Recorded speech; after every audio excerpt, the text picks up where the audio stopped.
সচিবালয়ে অর্থনীতি বিষয়ক সাংবাদিকদের সংগঠন ইআরএফ এর সঙ্গে এক প্রাক বাজেট আলোচনায় বক্তব্য রাখছেন অর্থমন্ত্রী আমির খসরু মাহমুদ চৌধুরী। আমরা সরাসরি যুক্ত হচ্ছি সেখানে।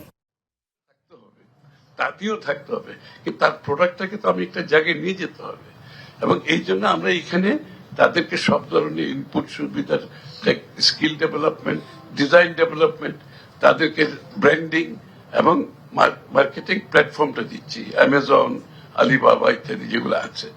সুতরাং এই লোকগুলো যখন তার প্রোডাক্টকে ডিজাইনিং ইত্যাদি সাপোর্টের মাধ্যমে 300 টাকার শীতল পাটি যখন সে 1000 টাকায় বিক্রি করবে, সেখানে আরো লোক এমপ্লয়মেন্ট হবে, তার জীবনযাত্রা মানছে, ইকোনমি এবং এক্সপোর্ট হবে। এগুলো সব অনলাইন বিক্রি হচ্ছে সারা দুনিয়াতে।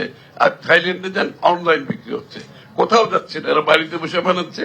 কিন্তু এই সাপোর্ট গুলো না দিলে এই প্রোডাক্ট লেভেল ওইখানে যাবে না, মার্কেটেবল হবে না, ট্রেডেবল হবে না। তো আমরা যেটা চেষ্টা করছি তাদেরকে ট্রেডেবল করছে এই লোকগুলোকে সাপোর্ট দিলে হয় না। আছে ধরেন স্পোর্টস ইকোনমি, আমাদের দেশে তো কোনো সাপোর্ট নেই, যারা উঠে আসছে নিজেরা উঠে আসছে। স্পোর্টস যে একটা ক্যারিয়ার হতে পারে, এটা কোনো সুযোগ আমরা, এই জন্য আমরা এইখানেও ইনভেস্ট করছি। এর মাধ্যমে লোকের ক্যারিয়ার করতে পারবে, স্পোর্টসে ইন্টারেস্ট, এটাও তো ইকোনমি কিন্তু ড্রাইভ করে এমপ্লয়মেন্ট।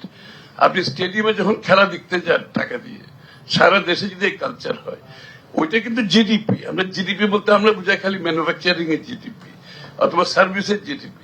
আপনি যখন একটা খেলা দেখতে যান, দিস ইজ অলসো জিডিপির কন্ট্রিবিউশন। এখানে তো জিডিপি হিসাব হয় এইভাবে।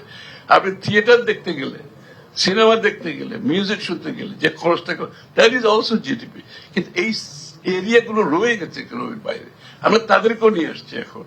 আমরা থিয়েটার আর্টিস্ট আছে, এখানে লাইট ম্যান আছে, মেকআপ ম্যান আছে, এমপ্লয়মেন্ট আছে, মানুষজন এন্টারটেইনমেন্ট আছে, মানুষ খরচ করে।